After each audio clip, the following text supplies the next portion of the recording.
লাশ যেদিন গেল আর ফিরে আসলো না।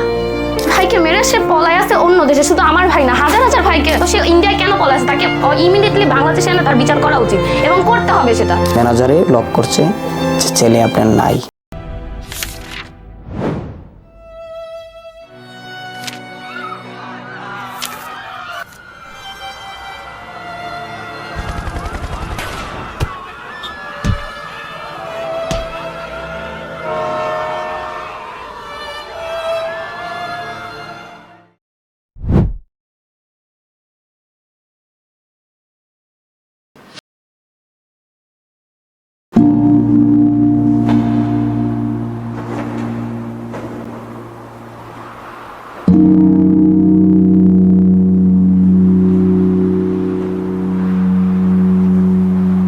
আমার ছেলের নাম মমিন ইসলাম, আর আমার ছেলে লেখাপড়া করতো মিরপুর 12 নম্বর হারুন মোল্লা ডিগ্রি কলেজ। আমার ছেলে কোঠা আন্দোলনে দেশের জন্য সাগুগদা 12 নম্বর, আপনার 10 নম্বরে 2 নম্বরে এদিকে ওরা ছাত্ররা, ওদের বেসের স্টুডেন্টরা আপনার এই আন্দোলনগুলাই আর যাইতো। ছেলে বেশিরভাগের 90% বাসার থেকে না কয়ে চলে যাইতো। দেখা গেছে কিছু কিছু সময় বলতো, বাবা আমি একটু বাইরে যাই, আম্মু আমি একটু বাইরে যাই, কি আমি ওই স্কুলের মাঠে খেলতে যাই। কিন্তু এরকম কইরা ওরা দনিকে এই আন্দোলনে যাইতো। আর আমার ছেলে কিন্তু শহীদ হয়েছে মিরপুর 2 নম্বরে।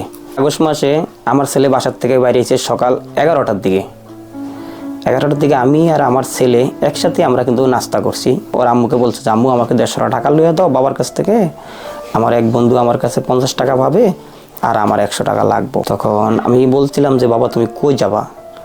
বাবা আজকে কোনোখানে যাব না, আমি সরকারি 16 নম্বরটা আমাকে সরকারি স্কুল আছে, কলেজে আমি যা খেলাধুলা করবো, আমরা সব স্কুলের বন্ধু বান্ধব মিলে। যারা আমি এবার বললাম যে বাবা দেখো আজকে এমনি কার্ফু দিছে, কোনো দিকে যাইও না, একটু সাবধান থাইকো। কয় আচ্ছা বাবা ঠিক আছে। তুমি কি আজকে আন্দোলনে যাবা? আন্দোলনে গেলে তাহলে যাইও না, তো সকালে 1টার পরে যাও, কি আসে সে একটু দেখো, পরিস্থিতি দেখে।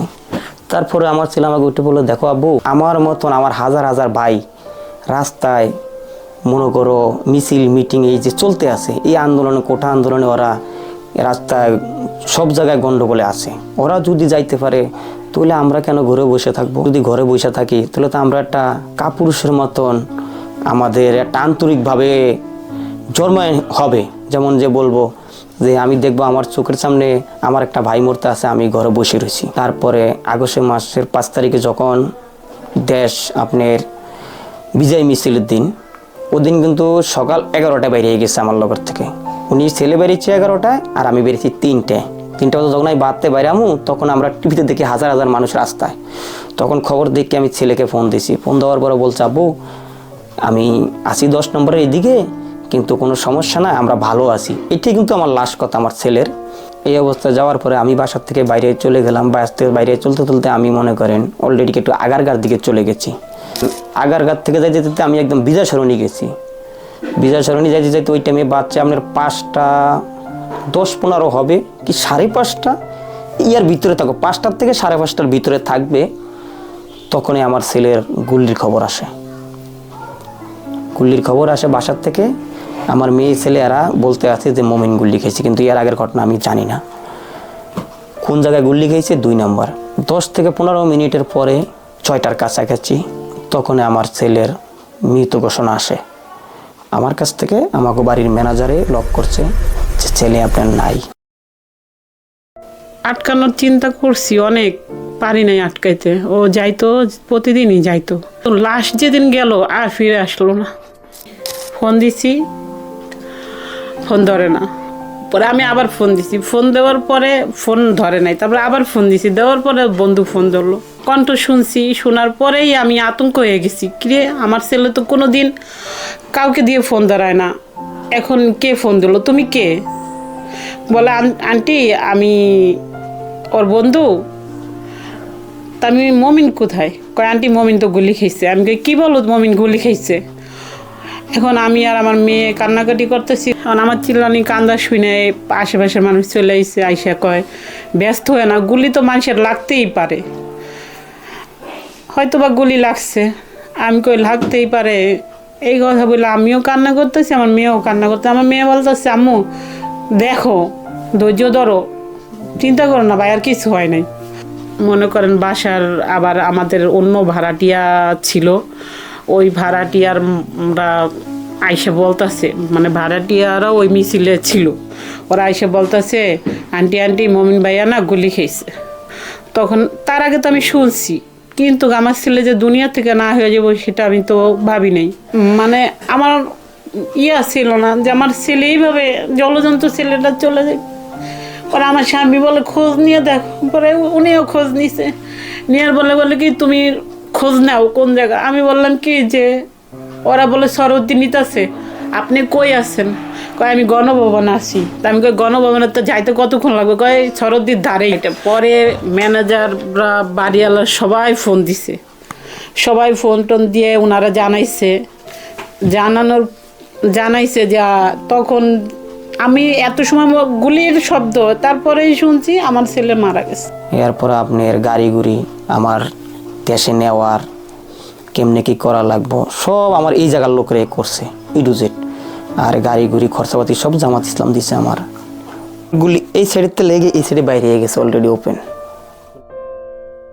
এক পাজা দিয়ে লাগছে আর এক পাজা দিয়ে বাইরে হয়ে গেছে। যেমন একটা সংসারে প্রথম একটা বড় ছেলে আসা মানে কি, আমার ছেলের হাতের যে কাজগুলা, যেমন এই যে কম্পিউটার চালান, এটা আমি সাকসেস করছি।